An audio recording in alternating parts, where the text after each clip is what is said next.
आज हम जो टॉपिक स्टार्ट कर रहे हैं वो टॉपिक है हमारा लेबर। अब जो लेबर है वो क्यों कैलकुलेट कर रहे हैं? तो देखिए, किसी भी ऑर्गेनाइजेशन में यदि हम वर्कर्स से काम करवाकर फिर उस प्रोडक्शन को सेल करते हैं, तो फिर उन वर्कर्स को वेजेस कितना दिया जाए ये डिसाइड करना, ये निर्धारित करना, ये डिटरमाइन करना बहुत ज़रूरी होता है। तो उसके लिए डिफरेंट जो एनालिसिस्ट हैं उन्होंने वेजेस देने की अलग अलग मेथड्स बताई हैं। तो वो कौन कौन सी मेथड्स है वो हम इस चैप्टर में पढ़ने वाले हैं।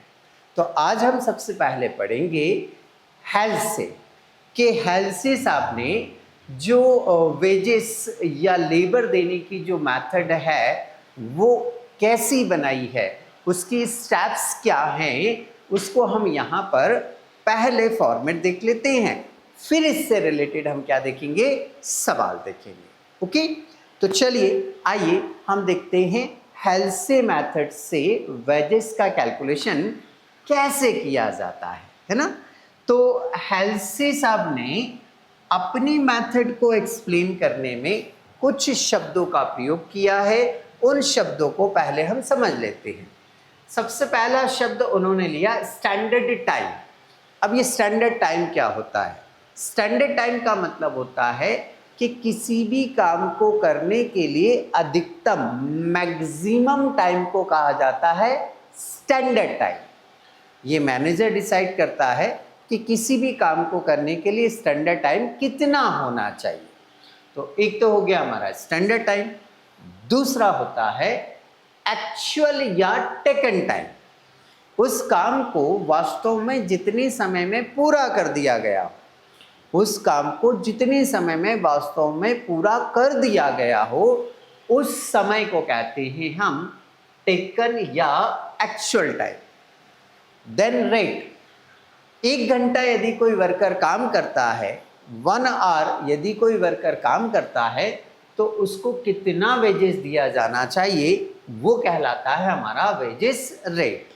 तो आपने क्या करना है, क्वेश्चन को रीड करना है और उसमें से ये तीनों कंटेंट हमें सिलेक्ट करके नोट कर लेने हैं। ठीक, चलिए ये तो हम कर लेंगे। अब हेल्से साहब ने जो वेजेस देने की मेथड है उसकी स्टेप क्या बनाई है, आइए समझिएगा। सबसे पहले उन्होंने ये कहा है कि आप टेकन टाइम लीजिए। यहाँ से कौन सा टाइम लीजिए आप? टेकन टाइम लीजिए। रेट लीजिए आप, टेकन टाइम में रेट से मल्टीप्लाई करिए तो वेजेस आ जाएगी। अभी सवाल खत्म नहीं हुआ है ना, अभी एक स्टेप हुआ है हमारा। क्या करना है फिर से बताओ? टेकन टाइम लिखना है, रेट देगा उससे मल्टीप्लाई करना है, तो क्या आ जाएगी हमारी? वेजेस आ जाएगी। ओके। फिर सेकेंड स्टेप में हमें निकालना होता है प्रीमियम। सेकेंड स्टेप में हमें निकालना होता है प्रीमियम। ठीक है सर, प्रीमियम कैसे निकालेंगे? तो उसके लिए सबसे पहले मुझे ये फार्मूला लगाना होगा। ये फार्मूला मतलब सर? अरे बता रहा हूँ। सबसे पहले आपको स्टैंडर्ड टाइम लेना है कि कितना समय आपको काम को करने के लिए दिया गया था, वो लेंगे स्टैंडर्ड टाइम। उसमें से माइनस करेंगे टेकन टाइम, आपने उस काम को किया कितने समय में। तो स्टैंडर्ड टाइम में से टेकन टाइम आप लेस करेंगे तो सेविंग टाइम, ये पता चल जाएगा कि आपने कितने समय पहले काम को पूरा कर दिया। ये पता चल जाएगा कि आपने कितने समय पहले काम को पूरा कर दिया, तो वो कहलाएगा आपका सेविंग टाइम। ओके, जब मेरा सेविंग टाइम आ जाएगा तो मैं उसमें रेट से मल्टीप्लाई करूंगा, सेविंग टाइम में रेट से मल्टीप्लाई करूंगा, और क्वेश्चन में प्रीमियम का एक परसेंटेज वो हमें देके रखेगा, तो उस परसेंटेज से मैं इसको कैलकुलेट कर दूंगा, तो प्रीमियम का अमाउंट आ जाएगा। प्रीमियम का कहने का मतलब हेल्से साहब का ये है कि मैंने किसी वर्कर को 40 घंटे का समय दिया था और उसने 30 घंटे में ही उस काम को पूरा कर दिया। तो 10 घंटे उसने पहले काम किया, तो उस 10 घंटे पहले काम करने से मेरी लाइट नहीं जली 10 घंटे, मेरी मशीन नहीं चली 10 घंटे, तो उसने ऑर्गेनाइजेशन की बचत की है। तो उस वर्कर को भी कुछ एक्स्ट्रा पे होना चाहिए। वो एक्स्ट्रा पे हम किस रूप में करेंगे, उसको प्रीमियम के रूप में करेंगे, और उसका कैलकुलेशन हम कुछ इस तरह से करेंगे।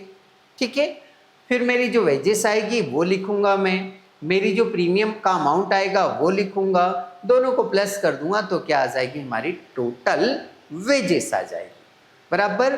तो ये तो था हमारा फॉर्मेट। आइए अब हम इसके सवाल करते हैं। सवाल में हम सबसे पहले क्वेश्चन नंबर फर्स्ट ले रहे हैं, तो चलिए इसे हम पहले रीड कर लेते हैं, फिर इसे सॉल्व करते हैं। उसने लिखा हुआ है कि, तो क्वेश्चन फर्स्ट ले रहे हैं हम, time allowed 24 hours, time taken 20 hours and rate per hour 50 पैसा, wages payable to a worker under Halsey scheme. Okay, सबसे पहले क्वेश्चन में से देखो कि स्टैंडर्ड टाइम कितना दिया है। बोले सर स्टैंडर्ड टाइम उसने बताया 24 आवर। ठीक है, टेकन टाइम देखो क्वेश्चन में टेकन टाइम कितना दिया हुआ है, सर टेकन टाइम है 20 आवर्स। मतलब क्या हुआ इसका, मतलब ये हुआ कि हमने वर्कर को 24 घंटे का समय दिया था कि 24 आवर में इस काम को कंप्लीट कर देना। वो बड़े वाला निकला, उसने 20 घंटे में ही पूरा कर दिया। ठीक है भाई। रेट क्वेश्चन में दी हुई होगी, पढ़ो रेट कितनी दे रखी है। सर रेट जो उसने दी है वो 50 पैसा पर आवर दी है। हाँ, बस ये ध्यान रखना आप, ये ध्यान रखना कि यदि हमारा ये जो टाइम है आवर्स में है तो रेट भी मुझे काय में चाहिए, आवर्स में ही चाहिए, ये ध्यान रखना बस। ठीक है, चलिए स्टार्ट करते हैं हम। हाल से साहब ये बोल रहे हैं कि पहले आप टेकन टाइम उठाओ, तो टेकन टाइम कितना आपका, बोले सर 20 है इनटू रेट। क्वेश्चन में रेट ढूंढो, रेट कितना दे रखा है, बोले सर 50 पैसा है, मल्टीप्लाई करेंगे तो 10 रुपीज़ इसका वेजेस आ गया। ये एक स्टेप हो गई, बहुत सरल है, बहुत सरल है। तो ये 10 रुपीज़ हमारी वेजेस आ गई।